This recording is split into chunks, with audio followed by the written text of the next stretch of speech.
В самую пору доставать зонтик, дождь идет, и, как вы помните, в первой серии я говорил, что мы продолжим съемки, если погода позволит. Она не особо позволяет, но мы решили все-таки это сделать. Следующий рецепт будет достаточно простой, хотя даже сложно это назвать рецептом, это просто образ жизни, времяпрепровождение, да, хорошее за занятием гриллингом. Я хочу рассказать вам немного про свою коптильню, хотя коптильню можно назвать ее в кавычках. Это все-таки устройство для slow and low готовки, то есть это готовка при низких температурах. Она позволяет делать продукт чуть более мягким, наверное, да, потому что, как многие из вас знают, белок выталкивает воду при высокой температуре. Поэтому, когда мы готовим два продукта при низкой и при высокой температуре, у них получается абсолютно разная структура. И как раз вот этот агрегат от компании Weber позволяет нам правильно контролировать температуру достаточно легко, почти на протяжении суток. Давайте как раз покажу, за счет чего это достигается. Состоит эта вся штука из 3 частей.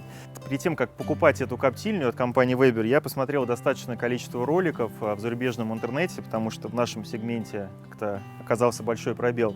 Как же эта коптильня выглядит изнутри? И хочу сегодня показать это вам, как выглядит моя коптильня. Она состоит из 3 частей. Оп! Давайте даже скажем из 4 частей. Я располагаю брикеты следующим образом. Те, которые у меня остались с прошлой готовки, я раскидываю по бокам.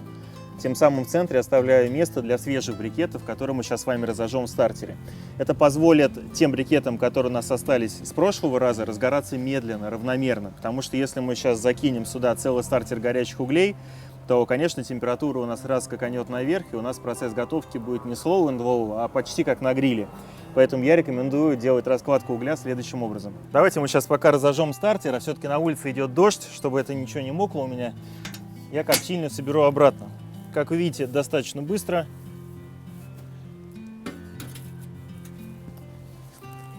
Стартер будет у нас разжигаться примерно минут 15. Этого времени достаточно, чтобы все брикеты, ну окей, может быть 20. Этого времени достаточно, чтобы все брикеты разгорелись у нас ровно и равномерно. Будем использовать такие брикеты. Они позволяют держать жар порядка 120 минут. На самом деле это действительно так. Высыпаем их сюда. Почему я использую снизу нехитрое изобретение в виде плитки? Потому что жар у нас будет действительно экстремально очень сильно, а я люблю свой газон, поэтому я хочу, чтобы он остался со мной. Используем парафин, такие кубики из парафина. Они не токсичны, не имеют никакого потустороннего лишнего запаха. Разжигаются они достаточно просто, если бы не дождь. Вот, кладем 2 таких кубика. Вот, видите, они сразу схватились. Ставим сверху стартер и ждем примерно 15-20 минут. Гениальное изобретение. Большое количество отверстий по бокам позволяет воздуху попадать внутрь, тем самым создается такая тяга реактивная, которая вот в этом цилиндре позволяет как раз разжечь брикеты очень быстро, 15-20 минут. Как это сделать иначе, я не представляю, а вот в данной концепции, в данном случае, это действительно просто.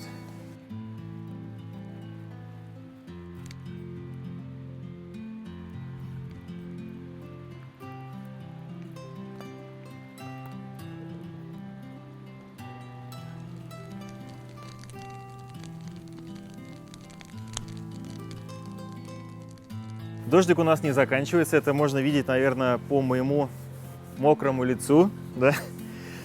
Стартер уже готов. Он уже у нас разгорелся прям вот до максимальной нужной температуры, поэтому снова разбираем коптильню. Я ее специально, как вы помните, закрывал, чтобы не намокло. И высыпаем туда стартер. Наверное, самое интересное.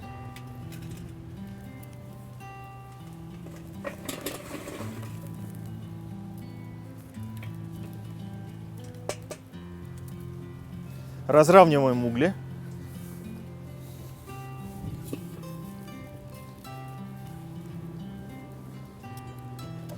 меня есть немного замоченной щепы. Это щепа с ароматом виски. Щепа из дуба. И мы ее с вами кидаем. Специально замочили ее, чтобы она у нас быстро не горела. И я бросаю ее в те места, где у нас брикеты еще не разгорелись. Те, которые остались с прошлого раза. Это позволит нам добиться того, что щепа у нас сейчас прогреется. Буквально минут, наверное, за 10-15. И будет как раз излучать тот самый аромат виски. Ну, кстати, он уже пошел. Так, теперь сверху мы закрываем центральную секцию. В центре у нас находится чаша. В эту чашу, как я вам говорил, налью воды. Вот такого количества будет достаточно.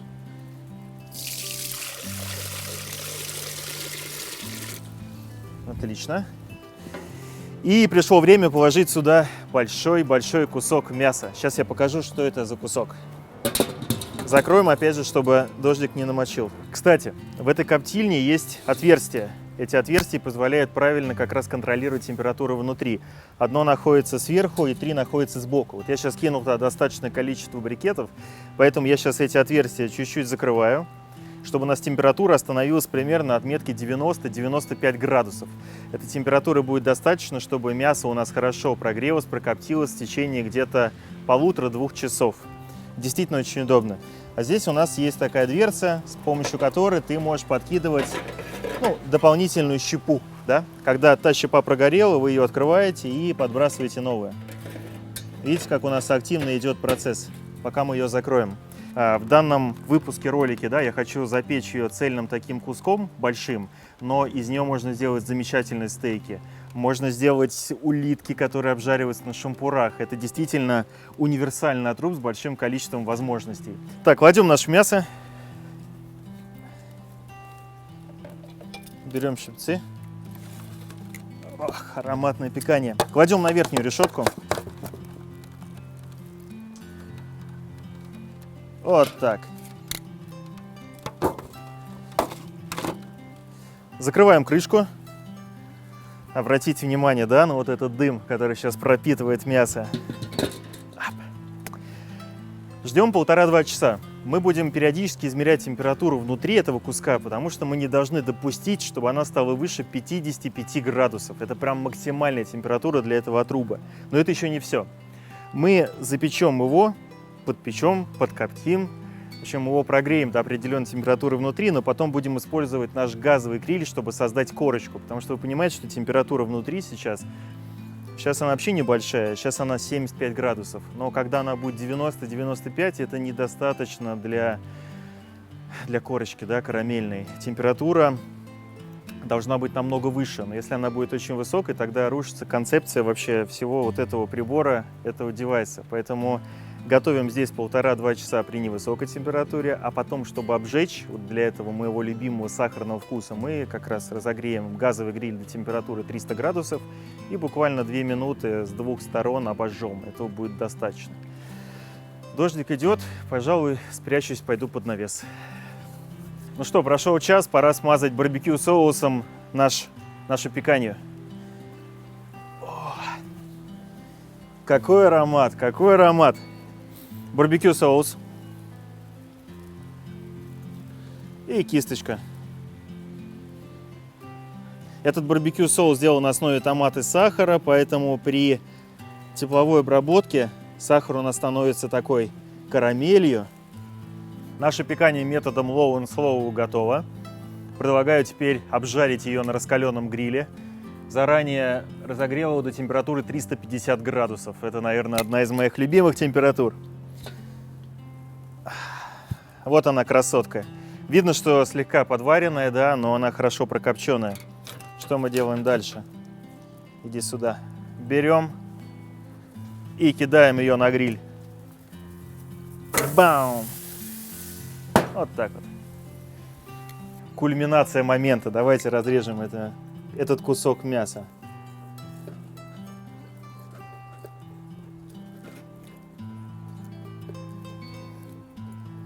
Что там внутри?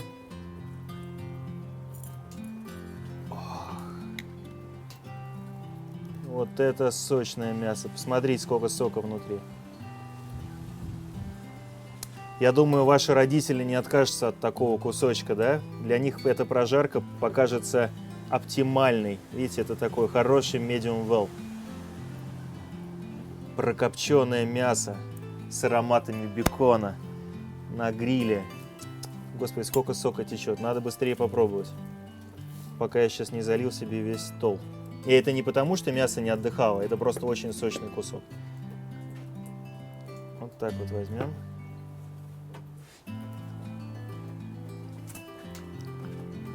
Все, оно растаяло во рту.